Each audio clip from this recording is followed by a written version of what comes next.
Welcome. আজকে আমাদের ক্লাসের বিষয়বস্তু প্রেজেন্ট পারফেক্ট কন্টিনিউয়াস টেন্স। টেন্সের ওপরে এর আগে আমরা 3টে ক্লাস করেছি। প্রথম ক্লাসটা ছিল প্রেজেন্ট ইনডিফিনিট টেন্সের ওপরে ক্লাস। সেকেন্ড ক্লাসটা আমরা করেছি প্রেজেন্ট কন্টিনিউয়াস টেন্সের ওপরে ক্লাস। থার্ড ক্লাসটা করেছি প্রেজেন্ট পারফেক্ট টেন্সের ওপরে ক্লাস। এখন আমরা প্রেজেন্ট পারফেক্ট কন্টিনিউয়াস টেন্সটা শিখতে চলেছি। প্রেজেন্ট পারফেক্ট কন্টিনিউয়াস টেন্সটা শেখা হয়ে গেলে আমাদের প্রেজেন্ট টেন্সের যে 4টে ভাগ ছিল তার সবকটাই শেখা হয়ে যাবে। তাহলে আমাদের এই টেন্সটা ভালো করে শিখে নেওয়া যাক। প্রত্যেকটা টেন্সের ক্লাস শুরু করার আগেই আমি ছোট্ট করে একটু বুঝিয়ে দিই যে টেন্স ব্যাপারটা কী। এই ক্লাসেও আমরা দেখে নিই যে টেন্স ব্যাপারটা আসলে কী। টেন্স ব্যাপারটা আসলে কী, যে সেন্টেন্সের ভার্বের অংশটুকু সেটা তার বিভিন্ন রূপের মাধ্যমে সেই সেন্টেন্সের ভার্বের কাজটা ঠিক কখন হচ্ছে সেটা বুঝিয়ে দেয়, এবং এইটাই হচ্ছে টেন্স। সেই ভার্বের রূপটা কেমন করে পাল্টে পাল্টে সময়কালটাকে বুঝিয়ে দেয় সেটা আমরা একটা উদাহরণ দিয়ে দেখি। আমি যদি বলি সে খেলা করে, আবার বলতে পারি সে খেলছে, আবার বলতে পারি সে খেলবে, আবার বলতে পারি সে খেলেছিল। এই প্রত্যেকটা সেন্টেন্সেই আমরা দেখছি সেটা কিন্তু একই রেখে দিয়েছি, কিন্তু খেলা করা ভার্বটা বিভিন্ন রূপে ঘুরিয়ে ঘুরিয়ে ইউজ করা হচ্ছে। যেমন খেলা করে, খেলছে, খেলবে, খেলেছিল। এই যে খেলা করা ভার্বটাকে পাল্টে লেখা হচ্ছে, তাতে আমাদের কি হচ্ছে এখানে? যেটা হচ্ছে সেটা হচ্ছে যে সময়টা কিন্তু পাল্টে যাচ্ছে। সময়টা, যে সময়ে কাজটা হচ্ছে তার ধারণাটা আলাদা আলাদা হচ্ছে। যেমন সে খেলা করে মানে রেগুলারলি সে কাজটা করে, সেই খেলা করা কাজটা সে নিয়মিতভাবে করে, এটা বোঝায়। সে খেলছে, এখন সে কাজটা করছে, সে খেলছে, এখন খেলছে। সে খেলবে অর্থাৎ ভবিষ্যতে কাজটা হবে। আর সে খেলেছিল মানে এই কাজটা অতীতকালে হয়ে গেছিল। তাহলে এই যে খেলা কথাটা যখন আলাদা আলাদা করে লিখছি, খেলা করা কথাটাকে, কি হচ্ছে, ভার্বের পরিবর্তনের মাধ্যমে কাজটা ঠিক কোন সময়ে হচ্ছে সেটাকে বোঝাচ্ছে। কাজটা করার সময়টা কিন্তু পাল্টে পাল্টে যাচ্ছে। এই যে ব্যাপারটা, ভার্বের রূপের পরিবর্তনের মাধ্যমে যে সময়টাকে বোঝানো হয়, সময়টা কখন হচ্ছে কাজটা সেটা বোঝানো হয়, সেটাই হচ্ছে টেন্স। আমরা সেটা ইংরেজির ক্ষেত্রে সেই নিয়মগুলো শিখে নিচ্ছি, এবং সেই শেখাটা কিন্তু তখনই সম্পূর্ণ হবে যখন সেই রুলসটা প্রথমে শিখে নিলে ঠিক আছে, কিন্তু রুলসটাই কিন্তু সব কথা নয়।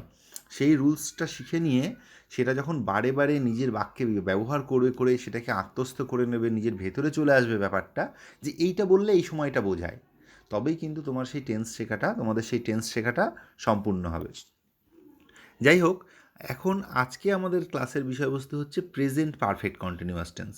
আমি দুটো সেন্টেন্স লিখে তোমাদের দেখিয়ে দেবো যে ঠিক প্রেজেন্ট পারফেক্ট কন্টিনিউয়াস টেন্সটা কী করে লেখা হচ্ছে। যেমন আমি একটা সেন্টেন্স লিখি, he has been, he has been studying,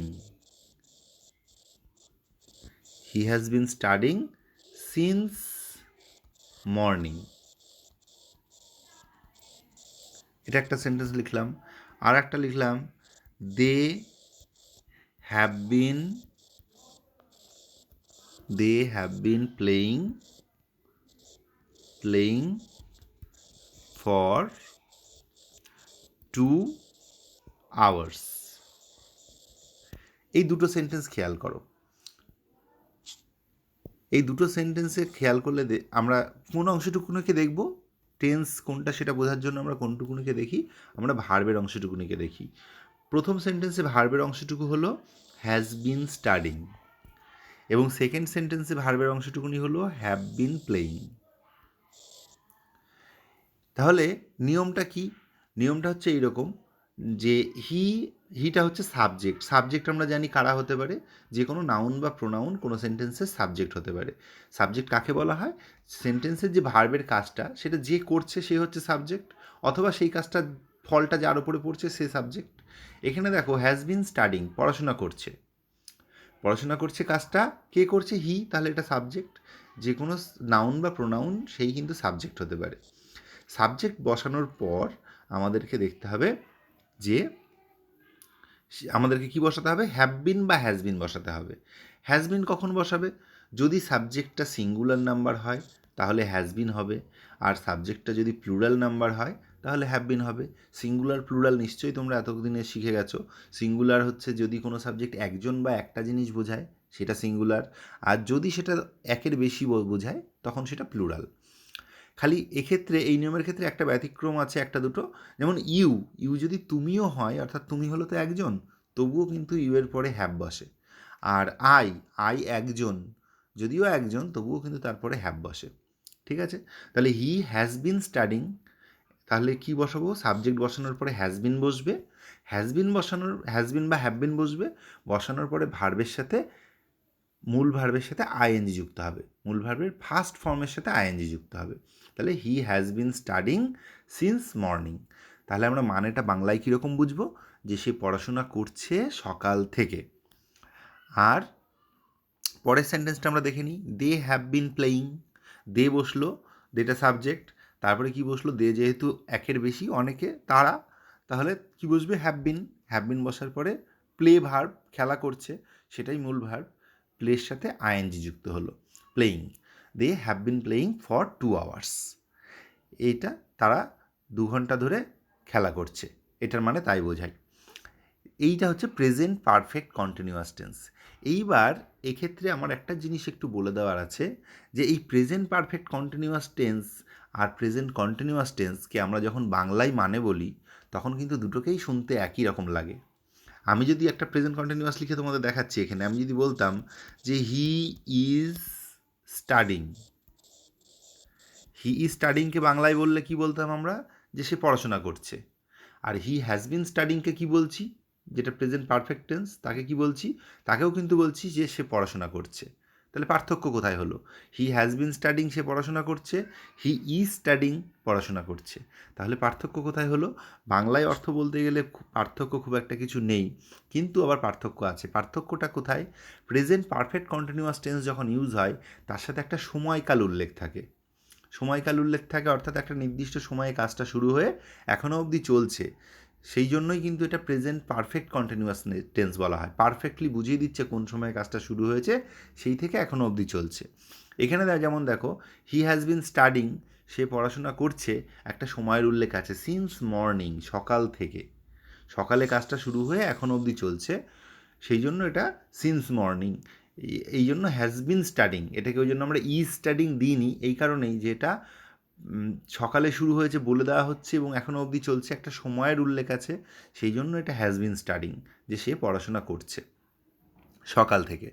আবার পরেরটাতেও দেখো একটা সময়ের উল্লেখ আছে, দে হ্যাভ বিন প্লেয়িং, তারা খেলা করছে।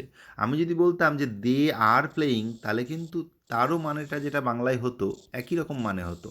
দে আর প্লেয়িংয়ের মানে বাংলায় কী হতো? দে আর প্লেয়িং মানে তারা খেলা করছে, দে হ্যাভ বিন প্লেয়িং মানেও কিন্তু তারা খেলা করছে বা খেলছে। তাহলে আমি দে আর প্লেয়িং না লিখে দে হ্যাভ বিন প্লেয়িং লিখলাম কেন? দে হ্যাভ বিন প্লেয়িং এই কারণেই লিখলাম যে এখানে কন্টিনিউয়াস টেন্সে এরকম নির্দিষ্ট সময়ে শুরু হয়ে এখন অবধি চলছে, শুধু কন্টিনিউয়াস টেন্সে এরকম থাকে না। পারফেক্ট কন্টিনিউয়াস হলে কিন্তু একটা নির্দিষ্ট সময়ে শুরু হয়ে এখন অবধি চলছে, এইরকম একটা সেন্স তার ভেতরে থাকে। যেমন they have been playing for 2 hours, তারা খেলা করছে 2 ঘন্টা ধরে, অর্থাৎ কাজটা 2 ঘন্টা আগে শুরু হয়েছে, এখনও অবধি চলছে, সেই জন্য এটা প্রেজেন্ট পারফেক্ট কন্টিনিউয়াস টেন্স। তাহলে বোঝা গেল প্রেজেন্ট কন্টিনিউয়াস টেন্সের সাথে প্রেজেন্ট পারফেক্ট কন্টিনিউয়াস টেন্সের পার্থক্য। পরে আমি আরও একটা ভিডিও করে প্রেজেন্ট কন্টিনিউয়াস আর প্রেজেন্ট পারফেক্ট কন্টিনিউয়াসের পার্থক্যগুলো আরেকটু ভালো করে বুঝিয়ে দেবো। আপাতত আমরা প্রেজেন্ট পারফেক্ট কন্টিনিউয়াসের নিয়মগুলোই আরেকটু ভালো করে দেখে নিই। আমরা তো হ্যাঁ বোধক বাক্যের নিয়মটা শিখে গেলাম। হি হ্যাজ বিন স্টাডিং, সে পড়াশোনা করছে সিন্স মর্নিং, সকাল থেকে, এটা হ্যাঁ বোধক বাক্য। আমরা জানি প্রত্যেকটা বাক্যের আবার 3টে করে রূপ হতে পারে, হ্যাঁ বোধক, না বোধক এবং প্রশ্নবোধক। তাহলে সে পড়াশোনা করছে, হি হ্যাজ বিন স্টাডিং, পড়াশোনা করছে না বললে কি বলতাম আমরা? তখন আমাদের বলতে হতো যে he has not been studying, he has not been studying, মানে সে পড়াশোনা করছে না। এই নটটা বসাতে হবে, এটা তোমরা অনেকেই গেস করে নাও, কিন্তু নটটা ঠিক কোথায় বসাতে হবে এই ক্ষেত্রে অনেকের একটু জড়তা থাকে। অনেকে হি নট হ্যাজ বিন করে ফেলতে পারে, বা অনেকে হি হ্যাজ বিন নট স্টাডিং করে ফেলতে পারে।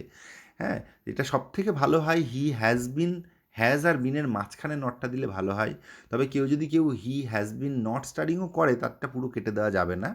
তবে সব থেকে ভালো হয় যদি হ্যাজ বিনের মাঝখানে নটটা রাখা হয়। He has not been studying, মানে সে পড়াশোনা করছে না। একইভাবে আমরা দ্বিতীয় যে উদাহরণটা দেখছিলাম, they have been playing for 2 hours, তারা খেলা করছে 2 ঘন্টা ধরে। এটাকে যদি আমি এরম বলি যে তারা 2 ঘন্টা ধরে খেলা করছে না, তখন কি বলবো? তখন খালি আমি এখানে একটা নট যোগ করে দেবো, যে they have not been studying, they have not been playing for 2 hours, তারা 2 ঘন্টা ধরে খেলছে না। বোঝা গেল? আর আরও একটা কি থাকে, হ্যাঁ বোধক না বোধক ছাড়া আর একটা কী থাকে, আর একটা থাকে হলো প্রশ্নবোধক বা কোয়েশ্চেন। এইটাকেই যদি আমরা, এই দুটো যে বাক্য আমরা লিখেছি সেটাকে যদি আমরা কোয়েশ্চেনে লিখতে চাই, তখন কি করব? হি হ্যাজ বিন স্টাডিং, সে পড়াশোনা করছে। সে কি পড়াশোনা করছে? তখন কি করতে হবে আমাদেরকে?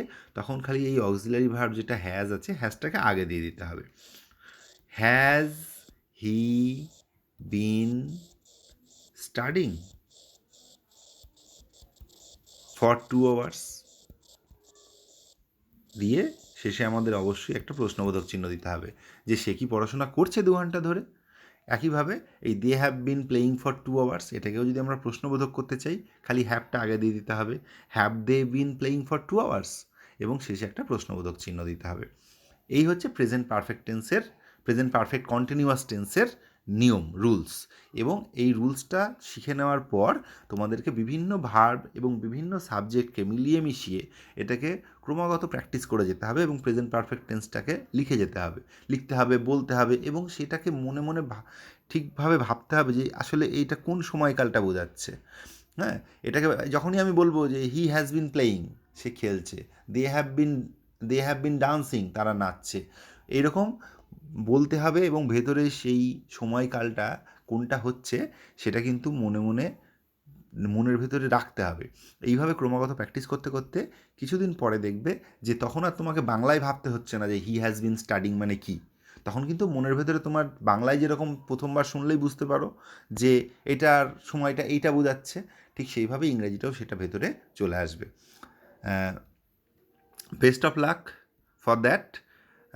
আর আজকের এই ক্লাসটা আমরা এখানেই শেষ করছি। Thank you.